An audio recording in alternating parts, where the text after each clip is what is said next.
What's up, guys? Welcome back to another video. In today's video, we're going to be doing Alternate Future Part 2.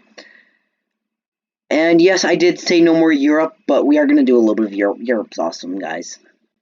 And this is about like 50 to 25 years in the future. But we're just going to get right into it. So, first thing off, Russia is holding an election, and it is looking like this. So, there are two parties. We're gonna go with the dark red and the light blue. Well, there's four parties: and the green, and then the orange. So right now, the orange is the orange is fascist. The green is liberal. Well, no, the green is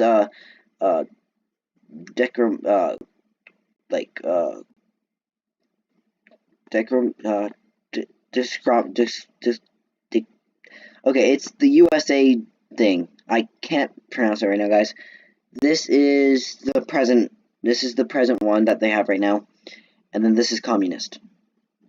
And right now, communist. So here, I'll just draw out like the little forms. So you got like this thing.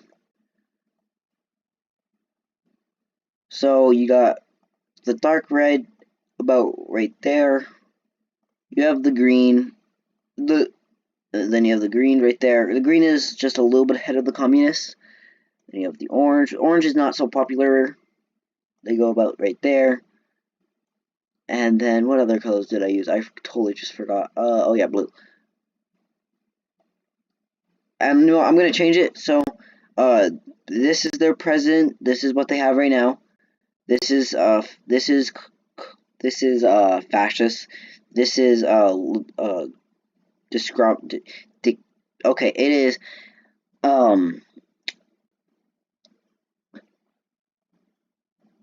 it's not, but the USA has, and Canada and everything. So, and then this is still the commies.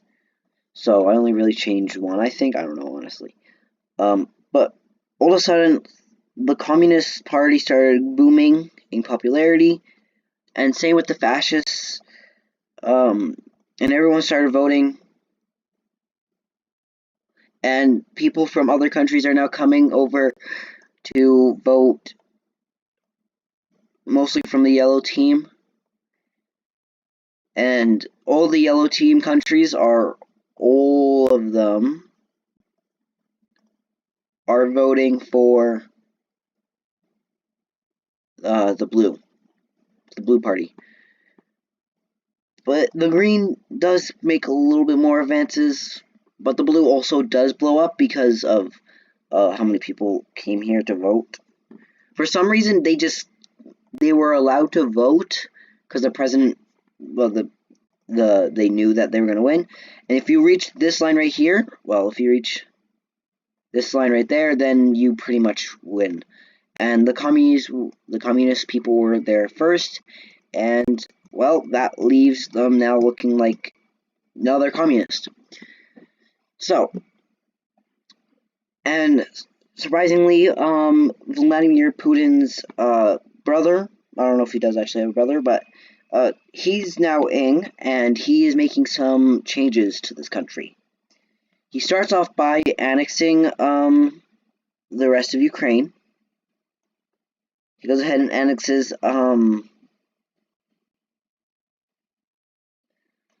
they go ahead and annex Belarus, the Baltics, and you can kind of see where their main goal is at. Their main goal is to, well, this president's main goal is to unite the great Soviet Union under one again.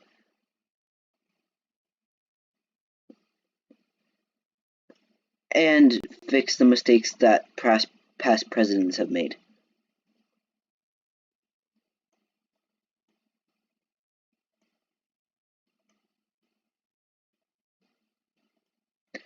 So now you have Moldova trying to join the Yellow Alliance as fast as possible, but sadly they were not fast enough, and well, they were pretty much sent into civil war, and it left them looking like this, and completely under the control of the pink. Well, the commies again. They were really trying as fast as possible because they could see what was coming for them, but they were not fast enough. But now, something else happens, and well, it's about the Yellow Alliance. Nothing really big is happening except for some countries. So first off, you have northern France getting their independence from like not being a country, like they're still a country, but they go ahead and somewhat unite France.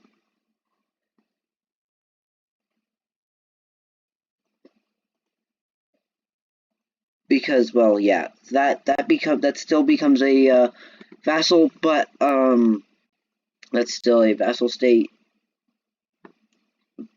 But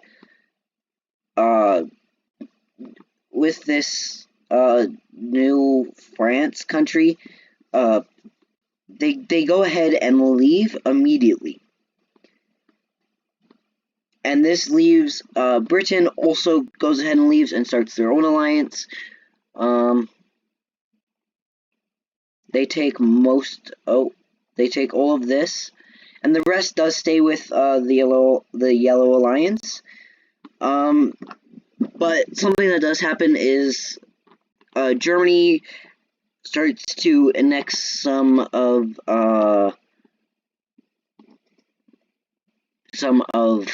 the Polish lands. Like for example, they started to annex their overseas lands, like this and this. This is Britain, so.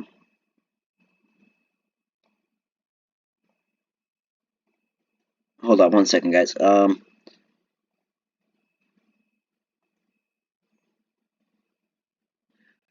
Okay, so this is a vassal of the Orange country, and the rest is still under the control of the Yellow team. But back to Germany. So Germany is annexing Polish lands, and obviously the Polish government can't really do much about it, and the people are honestly perfectly fine with this because it's not in their actual country.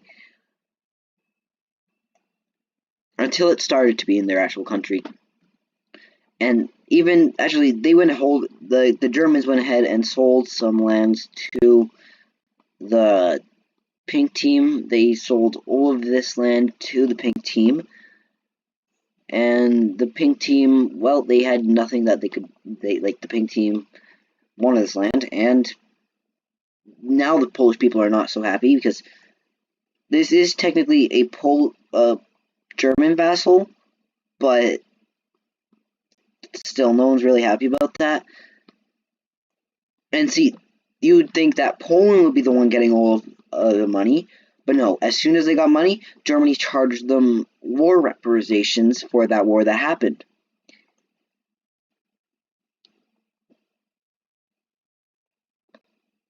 Germany started taking some land. Austria took some land. And yeah, Germany took some more land. And then they traded the pink team this for all of this. And that was finally when they were like, okay, no. Like the Polish were like, okay, no more. We're about to go to civil war. So you either stop Germany, or we will go to civil war. We will fight you. And they said, and we will destroy you even harder. And they said, fine. And now what happens is, well, the Germans, they did stop for a little bit.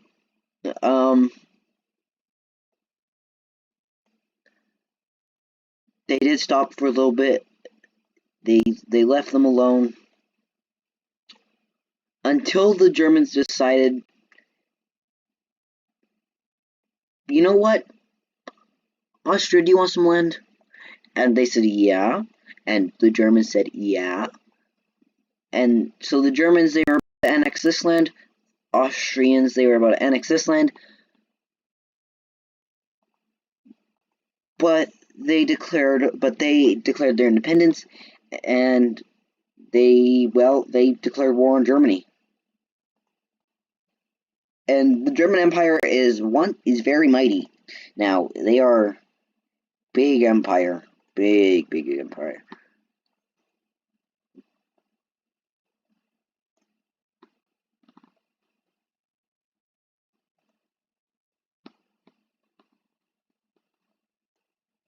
And, so yeah, now, you'll have pretty much the whole alliance going to war with you, and, well, you can't handle that. Because they are, like, one of the strongest alliances in the world. Because, yeah, honestly, you can't take that. They were not honest. The Polish people, they were not honestly thinking properly. But, Poland now knows if they lose this war, which they will lose it hard.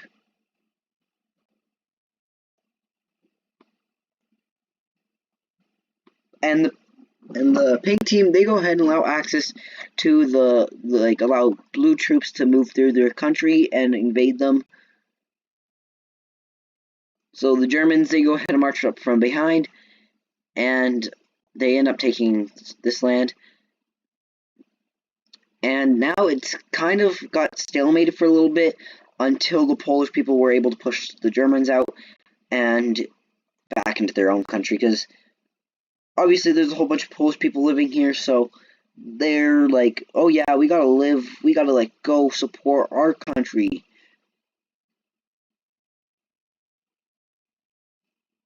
And those Polish people are not being treated so well, and the whole Blue Alliance is now looking at Germany and like, how are you losing?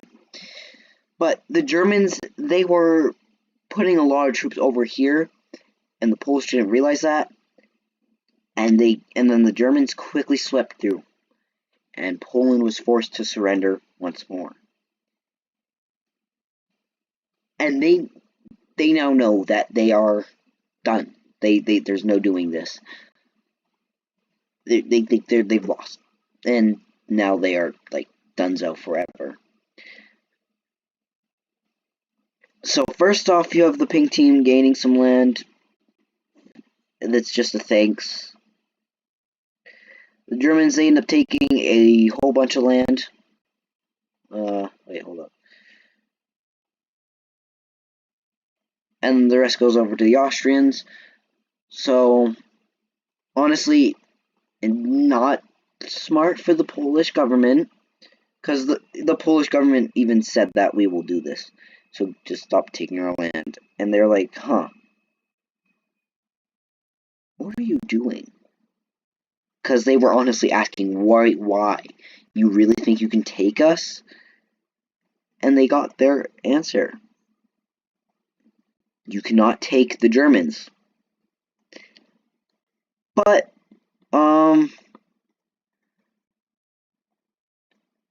you do go ahead and have, oh, well, that wasn't supposed to happen.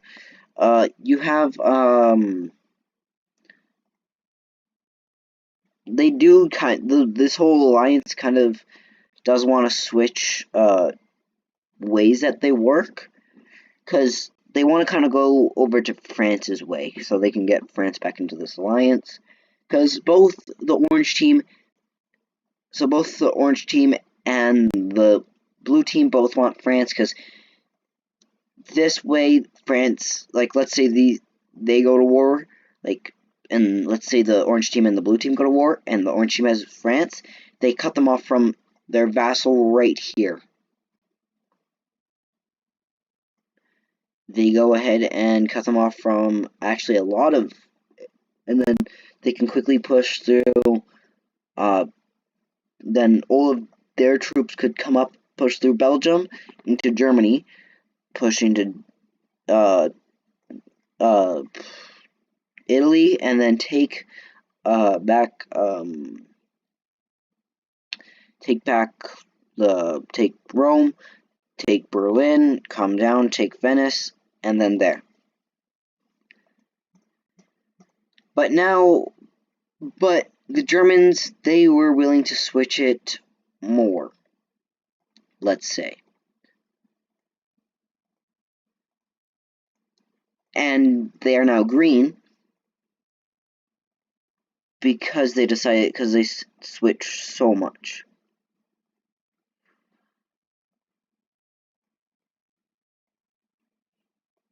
But now they are kind of suing, for peace. Well, not suing, but like, you know what I mean by suing. Like they're looking for peace. That's what they say, at least. So they're still a vassal. Those guys. Yeah. But you now have France joining, and the Green Alliance is now dominates Europe again. But you also have the last couple countries deciding to join on the side of the Pink Alliance because, well, the Green Alliance they want peace. They don't actually want peace. They are obviously very aggressive. But you see, Canada takes the side of the Green team. They agree. They're like France. They like what the Green team says they're going to do. So that leaves in a pretty good condition. But the U.S. does not like that they did that. So they go ahead and declare war 2 days after Canada joined the Green team. But now you have to deal with the whole Green team and everything, so that's not good. And that now leaves, well, it's now kind of like, how long can Canada last? And that's the question. So, the U.S.'s first priority is to quickly meet up with Alaska. They are easily able to do that. And yes, I am from Canada. I love Canada. Canada is my home and nation land. And I'm very patriotic. So, this is hard for me doing this, guys. But Canada loses all of this, and they've now lost all of their coastal line right there. But Canada and the U.S., Canada's army was able to do a little bit of things, because now you have the whole green, because the whole Green team is at war with the USA. And the USA is now kind of embarrassed because they were just pushed back by the Canadians, and they're gonna try to do a multiple offensive thing. They're gonna push up here, get stopped. And honestly, they just keep on trying, but the Canadians just keep on pushing back. And each time they push back, they push back harder. Until at one point, the US failed at even doing an offensive into Canada. Their plan was to move up through here, take this, and build a defensive line right here. They'd also start right here and build a defensive line right here, and then hold. So Canada would probably only be able to like push back right here. But they failed. They were able to take this, and the Canadians pushed back and kicked them out. And the US tried again, but the Canadians ended up making it into the USA. See, guys, I am pretty patriotic, so, you know, this might be biased, but the Green Team is now sending a lot of troops and a lot of support over to Canada. And now everyone's like, what? And Canada does start a whole new offensive, and it's actually going to be very successful. In the beginning, they were able to take this whole area, well, almost the whole area, of this little strip, which now leaves these troops pretty much just... Alaska is now cut off again. The US is able to push back a little bit, because they are the strongest country in the world, but Canada's not giving up. This is kind of like the 1812 war,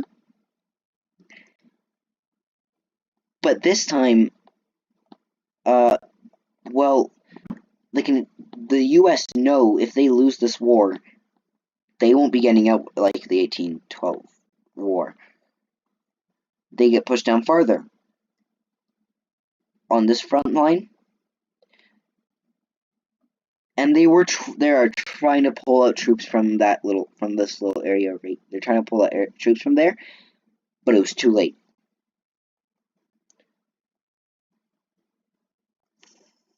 5,000 troops were encircled right here. Boats would try to come out and save them. Canada had boats set up right here. Pass right here, boom, bombed. There's no stopping the Canadians. The US knew that they messed up declaring war on the Canadians. Because with the whole support of the Green Team, they're somehow able to take down the US. But you now have Canada doing what the US's plan was. Pushing through here, making a defensive line right here, with the help of multiple other front lines, helping you push down, and then some naval invasions to help with that. They also started they were going to go ahead and try to start a new offensive right here, and try to hold it right here. And you know it's bad because the Canadians are going on the offensive. And they also try to hold it right there. So, they start the first one that I mentioned, and it started off pretty successful, considering that Canada's not even in the top 10. Well, maybe they are, but they're not even in the top 4 strongest countries. But this area goes a lot better than this area, obviously it would. But the Canadians, the one general decided to do something a little different. They made a naval invasion. They were able to kill a lot of US troops, and then the other naval invasion happened. And now the US is once again trying to pull out troops from all right here, but now it's a bigger pocket. Oh, no, that's way too big. I mean, that's way too small. No, still too small. Yeah, so all of this was encircled. There was 10,000 troops in this pocket, and there's still 10,000 troops, or give or take. Obviously, 10,000 troops would be able to last for a little bit, but still, that's too many troops to lose. They decided to retreat into a little ball and wait until the US finally got their stuff together. But the Canadians, they finally met that defensive line. Actually, I'm pretty sure they went a little too far, but meh. They were able to take most of New York.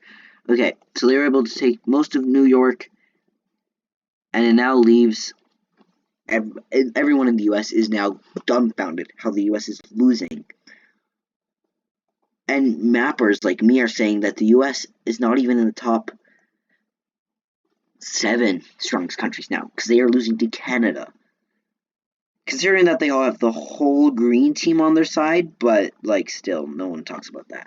I'm not going to color in the green team because the war is based on North America. But they go ahead and start some new offensive, and the U.S. decides they need the troops. They need these at least 8,000 troops now, because these troops are dying off pretty fast. So they go ahead, decide to pull out from here. They did lose a little bit because the Canadians did go a little far. Walked into the U.S.'s territory, and they even had to pull out in some other areas, like right here, which was really wild because no one has ever actually really made the U.S. pull out. But the Canadians realized that something's going on, and they decided to pull out from right here to make a whole new offensive and try to capitulate Alaska. And actually, it does go successful. They just hang on to that, because that's like where all the military is. If you guys wonder why I don't coloring islands, because that means I just have to like color them back in. Like, that means I just have to color all those islands. There can be thousands of islands. There could be like thousands of clicks that I have to do right here. Only. So if that bugs you, then I'm sorry. But I don't want to do that. But with the U.S.'s newfound troops, they are able to go ahead and push in some. They were able to break this, but Canada went ahead and held it right here.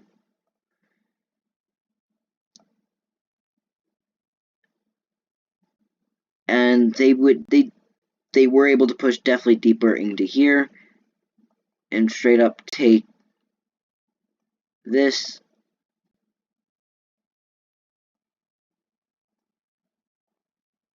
And now it leaves the U.S.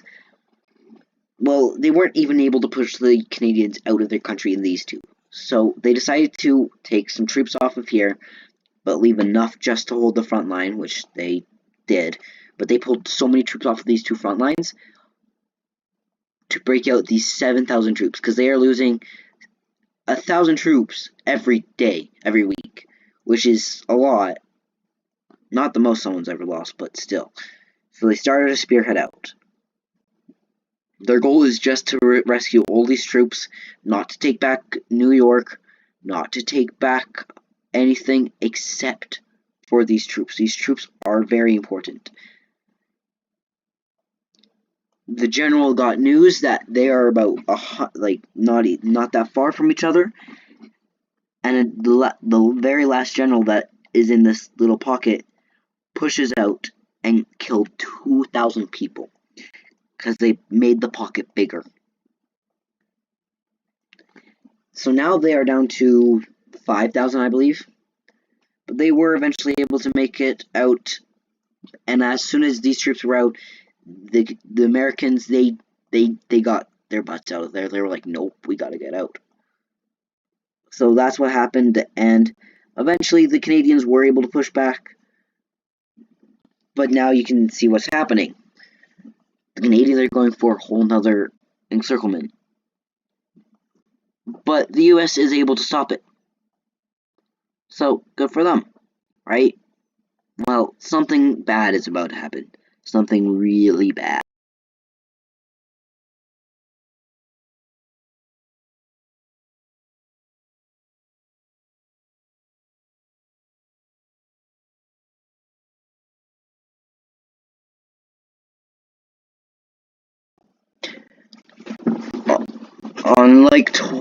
On 2075, 12 p.m. Well, 12 a.m. 12 a.m. A massive naval invasion happened from only Canadian troops. and the White House was burnt once more. Americans were shocked. They woke up that morning realizing that they were controlled. The Canadians, they were not doing war crimes to the U.S. people, but they were not treating them well. They weren't even treating them like minority. They were treating them like normal people. But they were still shocked to see that the Canadians have overtaken the U.S.'s capital, which now leaves the U.S. in dumbfound. They go ahead and move their capital over into California, knowing that this war is going to be over if they can't take back Washington. So they send 70% of their troops to take back Washington. Obviously, that is enough to take back from the Canadians. But the Canadians, they came up here, all the Canadian troops from right here, they came up through here and were able to take out all of this. And then they go ahead and push back and once again take back Washington. And now, with no spares, they straight up take out Washington. Like they take out the Capitol. The White House. There's no traces of it. They literally tore it apart, and everybody just sat behind that fence and watched the Canadians as they captured the U.S.'s capital for a second time. And it took about 30 days to get their capital back again. But well, with that happening, the U.S. is now having their capital taken again. They just move it back to California, put it in Los Angeles, and the U.S. government, well, a flight was right. He came to a city around here, and then he took off, not knowing that there was a Canadian soldier on there, and he shot the U.S. president on it. He shot the U.S. president, which now leaves the whole U.S. in shock, and the whole world in shock. Because you remember, the Green Team did not help the Canadians with this. And they're like, what? Also, guys, I just want to say, I'm recording this on September 11th, and I just wanted to say, if you knew someone, then that was on there, I'm sorry for you, and, well, everyone on there except for the U.S. president on that plane was fine. That soldier was captured by the U.S., he was not killed, and he still is alive. But he is now considered a war hero in Canada. The only person that died on that plane was the U.S. The U.S.'s government. And around 3,000 to 4,000 troops were encircled here and captured or killed. Now, with the U.S., they send a peace treaty. Canada gets all of Alaska, all of this back, all land from here, all land above this white line, and like this. And Canada looks at them, say, no, not good enough. Tears it up. They get some people to join the war. Cuba goes ahead and, oh, that's the wrong country. That's the wrong color. Cuba joins the war. Mexico joins the war. And now you have a massive naval invasion happening from Cuba.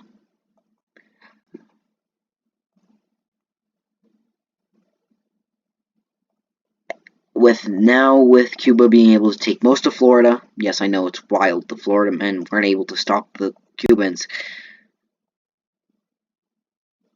A massive invasion happened from Cuba, but obviously the U.S.'s army is still pretty big. But now, everyone pretty much in the world, the U.S. is ranking from top 1 to 33. They are now in the 33rd place in the world. And they still have the largest military in the world, but it is shrinking rapidly. Because the Mexican army just broke right across the front line, moving through Texas pretty fast. Surprisingly, the Texans didn't really stop them. Because honestly, everyone that's patriotic, after what happened with the whole White House and the president getting shot, no one's really happy in any place that you go. And then a massive speared out, taking the U.S.'s capital again. Pretty much all of California gets surrendered over to California. A lot of states just start falling over to Mexico. Texas was actually the next one to fall over to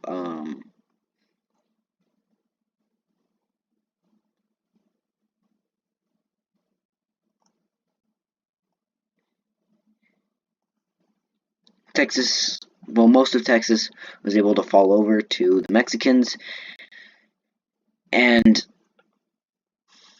the rest of the troops that were in Alaska, they were told to be pulled out and get brought home. And see, these troops are like the last of the U.S.'s really good troops, because these troops have, like, the troops in here, in on this island, I forget the name of it. They were literally, they've been there for 3 years, stationed there, and they've been there since the U.S. was still the strongest country. But you now have the rest of the U.S. goes ahead and falls over to Canada. They knew that they were going to lose this war as soon as they lost Washington, D.C. The Canadians knew that they were going to, the U.S. was going to lose this war. As soon as they were able to hold the front line right here, or a little bit farther down. The Mexicans honestly thought that the U.S. was going to win no matter what, even when Washington, D.C. was captured. But seeing that people were fleeing from Texas to Mexico, and people were just leaving the U.S. just to go to Mexico and not leaving, was crazy. People were leaving to go to Cuba. And that's why these two countries decided to join. So, I'm going to quickly draw up the peace treaty. And honestly, it's going to be a quick, nice, little, simple peace treaty. The Cubans got all of this. And we're now allowed to join this alliance, their alliance. They go ahead and join Green Alliance. Yes, I know I'm not skipping this. It's important for you guys to see what I have to go through.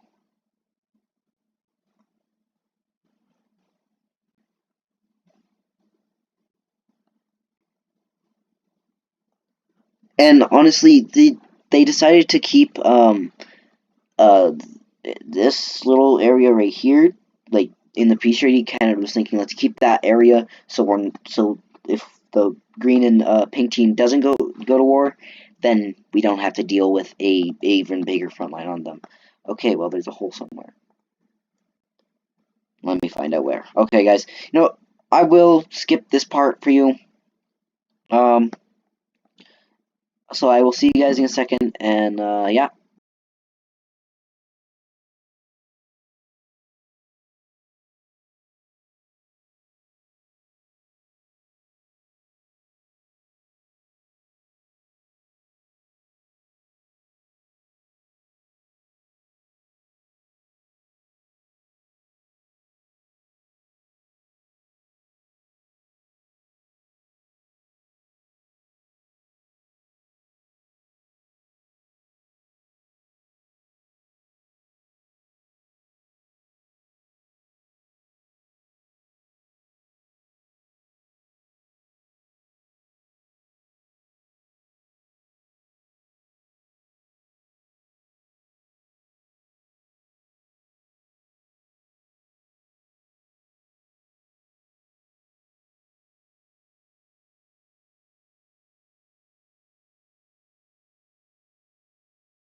So this is the peace treaty. Canada annexed all of Alaska, and they annexed a lot of land, and they even took the U.S.'s capital, which was a major blow to all U.S. citizens, which are pretty much so. Pretty much, there are two vassal states. One is right here, but they're technically considered to be one.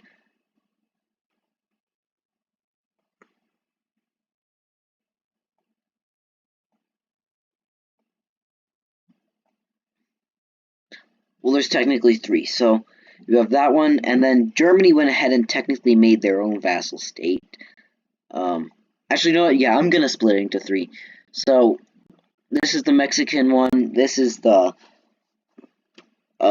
German one, and yeah, that's about it. And then the rest goes over to Canada. But yeah.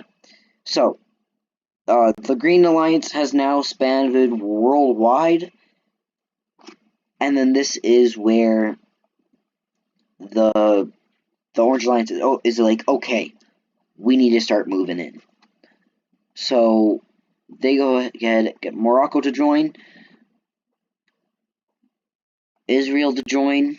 We don't ask about that. But all alliances are now growing with the threat of the Green Team. Now on there, I know Iran and Turkey don't like each other in present day, but this is like a couple hundred years in the future. Well, not 100, but like a couple years in like at least 100. Yeah, actually, probably 100 years in the future. You have some other countries joining the Orange Alliance. And then the Green Alliance also does expand some, but the Green Alliance goes ahead and declares war on the on what is it? Oh my gosh, it's on the tip of my tongue. Egypt. There we go. They declare war on Egypt, and they quickly move through and take pretty much everything. The Orange team also did technically declare war on them, but it just left the Orange team having this. So the Orange team got this, and they got this, but the rest fell over to Egypt. The rest fell over to the Green team. So pretty much what happened is vassal.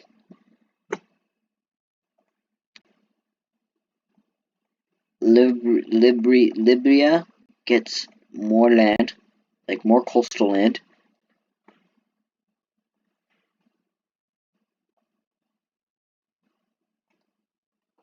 Unclaimed territory that the Germans, the French, and the Spanish will claim.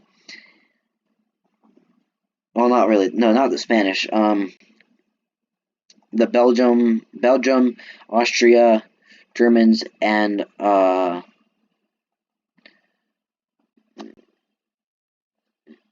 Belgium. Okay, Belgium, Germany, and Austria all claim this. So it's not really that big of a fight, but it's still a little bit of a fight that's going on. So. And well, yeah, it looks like this. So that's pretty much the rest of the Green Team's expansion. They didn't want to do much more until they decided, hey, we should go into Sudan. And Sudan said, no, we'll just join your alliance. Psych. Yeah, I know there's a war going on in Sudan, so, well, they go ahead and join the Green. So now technically, Africa is being split up again, just by other countries, like, well, alliances. So you also have well, I'm just gonna, so they go ahead and invade Algeria. Oh, it's on the tip of my tongue, bro. I still don't know a lot of countries' names. I know you get angry. You'll probably get angry with me, but you have Morocco taking all of this land from them, and then you go ahead and have the Spanish people. They also yoink some, and then it now leaves like this, and the rest goes over to here. And yeah, so you can start to see who's falling over to which countries. All of these guys go ahead and decide to join the Green Alliance because the orange countries have been looking at these countries saying, ooh, you look pretty nice.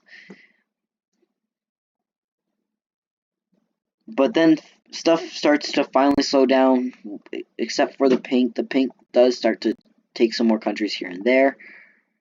Like right there. Well, actually, no, that does not happen. These guys, they'll join. And yeah, so the pink country did yoink a lot of Central America. Central Africa, sorry, not Central America. But now it's now it's time for the Middle East. Green. Yeah. Actually, but they decided to leave and join Orange. So they decided to join Orange. They joined Pink. They decided to stay neutral. all of these guys just decided to join pink. Pink, pink, and then actually, they decided to join orange. So, as you can tell, there's not really, the world has been now pretty much forced to choose between two alliances. They go ahead and join the green though.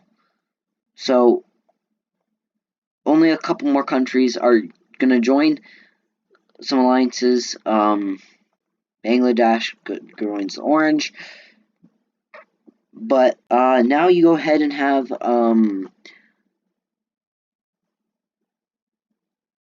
I need a new alliance. Oh, we'll use blue.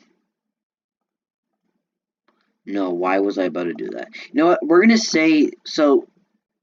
These guys form a new alliance. All of these guys. Yes, I know they might not all like each other, but they do to form an alliance, and for one very good reason. They were scared. Uh, we're gonna say that Taiwan. I totally forgot to do a war on Taiwan, so we're gonna say Taiwan never existed and it's just China. The Philippines joined the blue. They're not allowing Indonesia join the blue though. I just don't want to color in all those islands.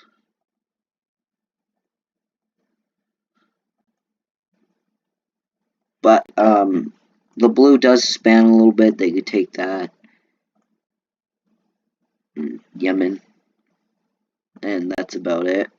Oh, they also go ahead get the that. Obviously, these countries would not actually work together in real life, but obviously, it's like 100 years in the future. A lot of things changed, but most of South America goes ahead and joins on the Blue Alliance because they see them as kind of like a peacekeeper country alliance.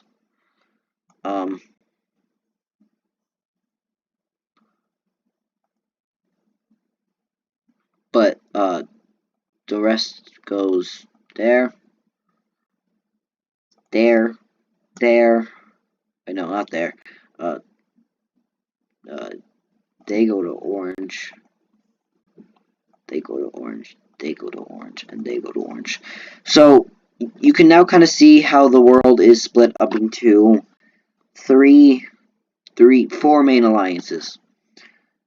With the Blue Alliance mostly controlling most of South America, the smallest amount of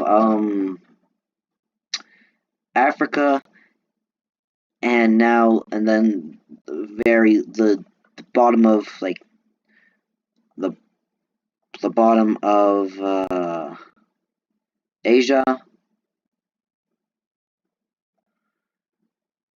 Here, so the sphere of influence is this. So the blue sphere of influence is pretty much just this. It looks something like this. It comes down here.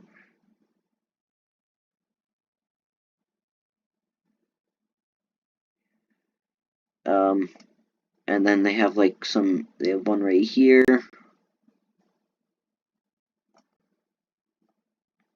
One right here. One right here. And then one massive one. And yes, it does kind of include some green, orange countries because they're literally in the middle. But see, I feel like the strongest alliance right now is still definitely the green. Because just take a look. The green's sphere of influence spans pretty much all over here. Here, actually, here. Let me just draw it like this. Down here.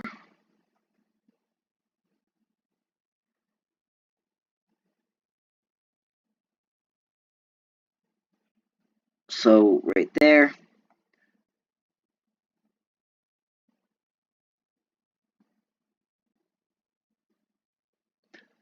And you can start to see how they're becoming the strongest alliance. Sorry guys, I had to sneeze. But, also, it's pretty much down here, looking like that. That's the other green sphere. Then right here, and then also right here, and then all of this, and then they just do a little loop right there, because this is a pink part of North America, and yeah. So, you can see how the world is now split into three. They are so close to World War III that is scary. But there is no nuclear bombs in this world. That is a good thing. But, yeah, it is terrifying what could happen in the next episode. Because, well, the green does not like the orange or the pink. The pink does not like the green. They don't know about the orange. But the orange, they don't know about the pink. And they hate the green. So, World War III is right around the corner. And pretty much, I'll show you the leaders of each alliance. So you have Germany as the leader of the Green Alliance, Russia as the leader of the Pink Alliance, and Britain, obviously Britain as the leader of the Orange Alliance because they started this alliance. So, the largest country of these alliance is obviously Russia. The strongest of the alliance is the Green Alliance. And the Green Alliance, they're looking at Egypt. And they're like, we could do something with these guys. But last thing before this episode ends, guys, well, there's two more things that I have to do. But, so, finally, someone owns the Panama Canal. And the person who owns the Panama Canal is, drumroll please, no, I'm joking. It is the Germans. The Germans were able to secure it, and, well, good for the Germans. That's pretty good, because obviously trade still needs to go through.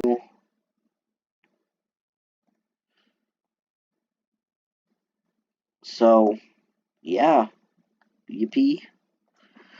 So you can now kind of see the Panama Canal right here. But yeah, so I hope you guys enjoyed this. Whoa. I hope you guys enjoyed this episode. I know I enjoy making these episodes for you guys.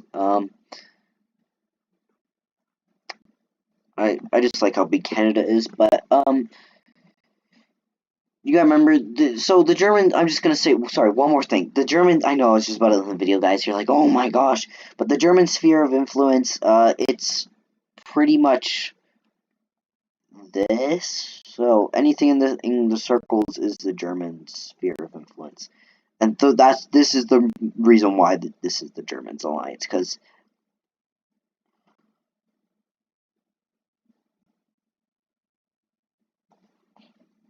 they have all of that, this, and then,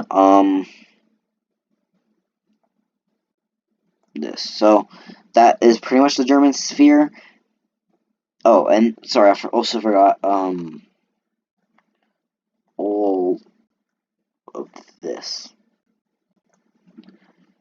And, yeah. So, with the Germans now leaving, with the Germans, this is all the Germans' sphere of influence, and it is pretty big. The Russians, I'm just going to show you the leaders of all of them. The Russians look something like this.